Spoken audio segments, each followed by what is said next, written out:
With a story that stretches back more than 5,000 years, and likely long before, the past is a constant presence in England. If you want to explore urban historic centers, admire mysterious monoliths, walk through scenic landscapes, and enjoy rugged coastlines and national parks, then be inspired by these 16 highlights of a trip to England. If you are new in our channel, don't forget to subscribe and hit that like button, and ring the bell for more updates. When it comes to getting around, train and long-distance bus services connect most major destinations. You may need local buses, taxi services, organized tours, or your own wheels to get to the smaller places. Number 1. Bath.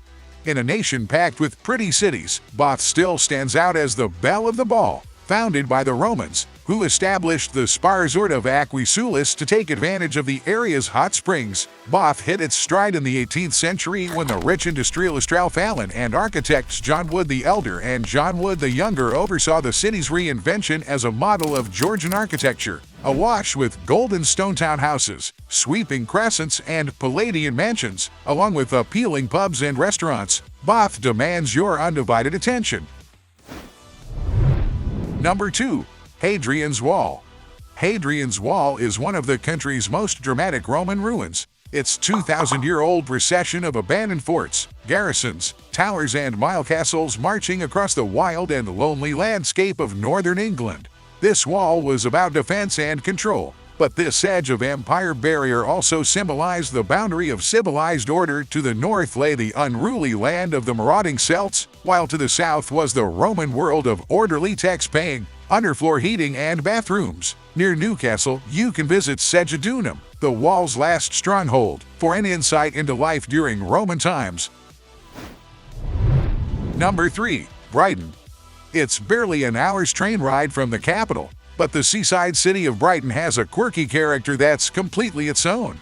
Overlooking the English Channel on England's pebbly south coast, it's a city that's long been known for its oddball, alternative character. The warren of streets known as the Lanes is a good place to soak up the vibe, sprinkled with vegan cafes, espresso bars, chaotic pubs, record stores, and bric-a-brac shops. It's a browser's dream come true, especially at local institutions Snooper's Paradise. You'll also find the UK's biggest queer scene here, and the region's best small clubs. The highlight for the sightseeing visitor is the Royal Pavilion, a 19th-century party palace built by the Prince Regent, who kicked off Brighton's love of the outlandish.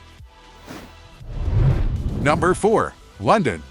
Waist-deep in history, London's rich seams of eye-opening antiquity appear at every turn. The city's architecture pens a beguiling biography, and a multitude of buildings, the Tower of London, Westminster Abbey, Big Ben, are instantly recognizable landmarks. It's also a tireless innovator of art and culture, a city of ideas and imagination. Visit world-class museums such as the British Museum, Natural History Museum, and the Science Museum, and be dazzled at art galleries, including Tate Modern, Tate Britain, the National Gallery, and the recently reopened National Portrait Gallery, all of which are free to visit. However you budget your time and money in London, make sure you take in a show. Number 5. Stonehenge. Mysterious and compelling, Stonehenge is England's most iconic ancient site. People have been drawn to this myth-laden ring of boulders for more than 5,000 years, and we still don't know quite why it was built. An ultra-modern makeover at ancient Stonehenge has brought an impressive visitor center and the closure of an intrusive road, now restored to grassland. The result is a strong sense of historical context, with dignity and mystery returned to an archaeological gem. Most visitors gaze at the approximately 25-ton stones from behind the perimeter fence, but with enough planning, you can arrange an early morning or evening tour and gain access to the inner ring itself. In the slanting sunlight, away from the crowds, it's an ethereal place. This is an experience that stays with you. Number 6. The Peak District.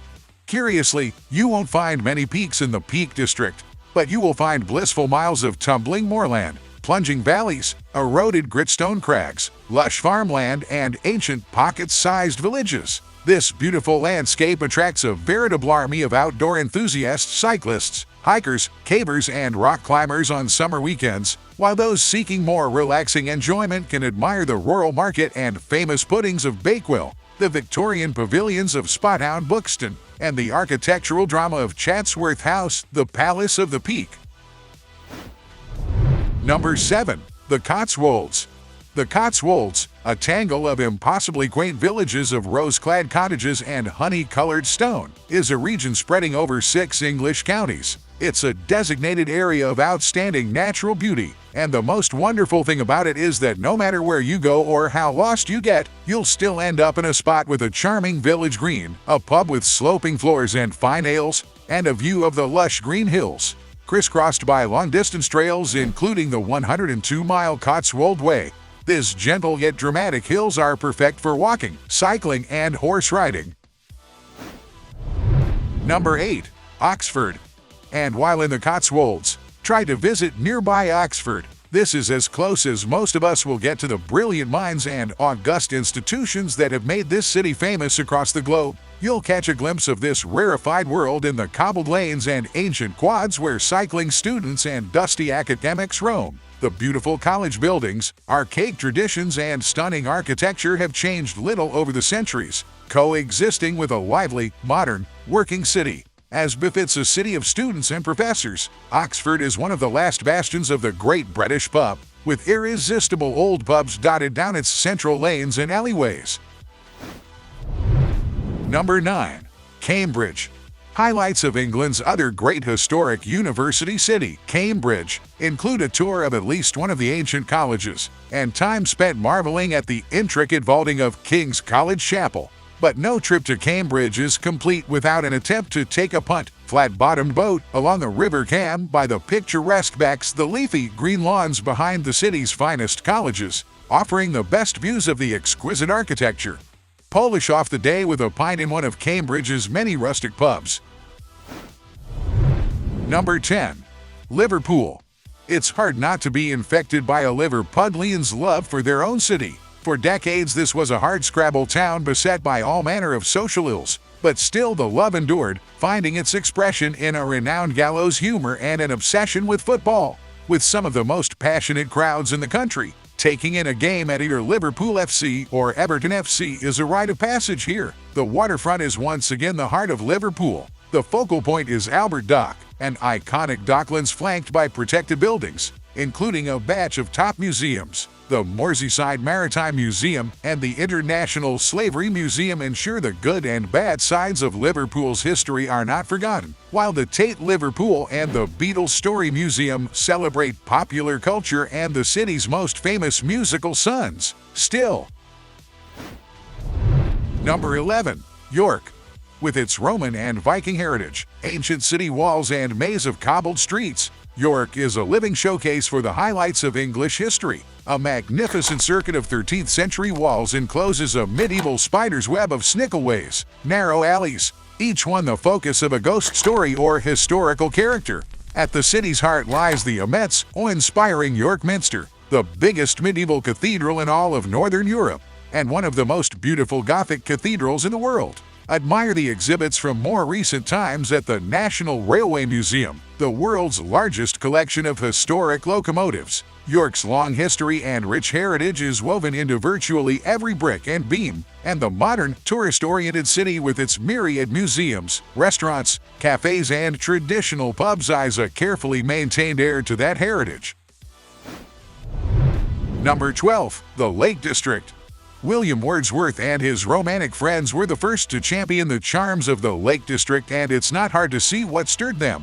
Already the UK's most popular national park, the Lake District also became a UNESCO World Heritage Site in 2017, recognizing its long history of hill farming, but for most people it's the chance to hike the humpbacked fells and drink in the gorgeous scenery that keeps them returning year after year. It's awash with outdoor opportunities, from lake cruises to mountain walks. But many people visit for the region's literary connections. Among the many writers who found inspiration here in addition to William Wordsworth were Samuel Taylor Coleridge, Arthur Ransome, and, of course, Beatrix Potta, a lifelong lover of the lakes.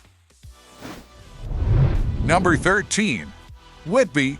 Wonderful, a little weird, and occasionally weather-beaten, The classic northern seaside town of Whitby has haunted lanes, fossil hunting, and arguably England's finest fish and chips. The huddle of 18th-century fishers' cottages along the East Cliff are testament to its longtime role as a busy commercial and fishing port. It was here that 18th-century explorer Captain James Cook earned his sea legs. The genteel Victorian suburb atop the West Cliff are a clue to Whitby's place as a traditional seaside resort, complete with sandy beach, amusement arcades, and promenading holidaymakers. Keeping a watchful eye over the town and the river Esk that divides it is an atmospheric ruined abbey, the inspiration and setting for part of Bram Stoker's Gothic horror story Dracula. But tales of witchery and ghostly legends have haunted Whitby ever since Anglo-Saxon St. Hilda landed here to found a monastic community in 657 QLMC. Number 14. The Eden Project. Looking like a cross between a lunar landing station and a James Bond villain's lair, the gigantic hemispherical greenhouses of the Eden Project have become a symbol of Cornwall's Renaissance. Built in an abandoned clay pit near St. Austell to mark the start of the new millennium, and now considered one of Britain's modern architectural wonders, the Eden Project aims to explore issues of environment and conservation, and point the way to a cleaner, greener future for us all. Exhibits cover everything from global warming to rubber production and chocolate making. The glass dome biomes recreate major world climate systems in microcosm, from the lush jungles of the Amazon rainforest, complete with treetop walkway winding through the canopy, to the olive trees, citrus groves, and colorful flowers of the Mediterranean, South Africa, and California. It's incredibly impressive as well as educational and inspiring. Number 15. The Seven Sisters. Dover's iconic white cliffs grab the most attention, but the colossal chalky walls of the Seven Sisters are a much more spectacular affair. This 4-mile roller coaster of sheer white rock rollicks along the Sussex shore overlooking the waters of the English Channel, an impressive southern border to the South Downs National Park, and most dramatic at the towering headland of Beachy Head. Hikes through the grassy clifftop fields provide wide sea views, breathtaking in every sense. Number 16. Stratford-upon-Avon. The pretty town of Stratford-upon-Avon is where William Shakespeare was born and later shuffled off this mortal coil. Today its tight knot of Tudor streets form a living map of Shakespeare's life. Huge crowds of thespians and theater lovers come to take in a play at the famous Royal Shakespeare Theatre. Visit the 5 historic houses owned by Shakespeare and his relatives, and the schoolroom where he was educated. Then take a respectful detour to the old stone church where the bard was laid to rest.